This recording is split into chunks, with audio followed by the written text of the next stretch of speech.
setengah sedang hilang tentang bangsa yang kian mengadang. Berapa masih jadi wacana, akan menunggu tapi mereka cuma Aset bangsa dicuri, siapa yang peduli? Tikus berdasi pesta di balik tirai besi. Gedung megah penuh debat yang basi.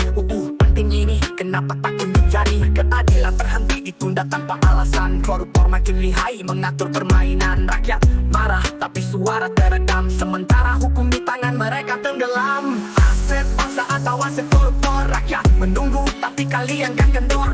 Perampasan kapan disahkan? Atau biarkan korupsi terus bertahan? Lihat jalanan penuh anak-anak melarat, sementara aset bangsa jadi rebutan aparat. Mereka bilang reformasi, tapi mana aksinya? Yang ada cuma janji tanpa realisasi nyata. Koruptor makin tenang, mereka tahu aturan hukum lamban. Uang bicara di persidangan. Kami tak butuh retorika, kami butuh tindakan. Aset bangsa harus kembali ke tangan rakyat, bukan tuan. Tiap sidang hanya formalitas yang hampa. Buku itu penting tapi kalian malah lupa. Aset ini bukan cuma soal angka, ini tentang harapan bangsa yang kian sirna.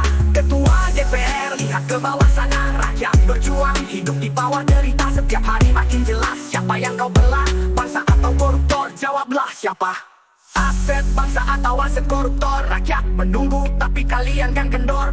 Perampasan kapan disahkan? Atau biarkan korupsi terus bertahan? Ini bukan hanya soal hukum di atas kertas, ini tentang bangsa yang butuh integritas. Rakyat tak akan diam, kami terus bersuara. Aset bangsa harus kembali, bukan untuk mereka.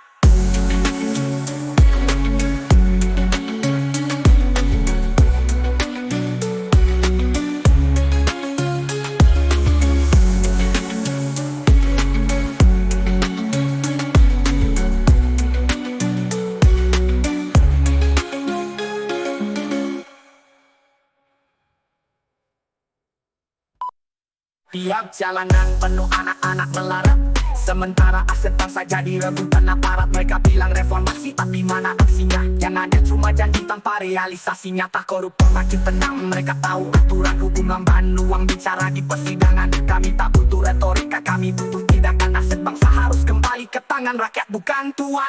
Tiap sidang hanya formalitas yang hampa. Itu penting tapi kalian malah lupa. Aset ini bukan cuma soal angka, ini tentang harapan bangsa yang kian sirna. Ketua DPR, lihat ke bawah sana. Rakyat berjuang, hidup di bawah derita. Setiap hari makin jelas siapa yang kau belah, bangsa atau koruptor? Jawablah siapa? Ini bukan hanya soal hukum di atas kertas, ini tentang bangsa yang butuh integritas. Rakyat tak akan diam, kami terus bersuara. Aset bangsa harus kembali, bukan untuk mereka.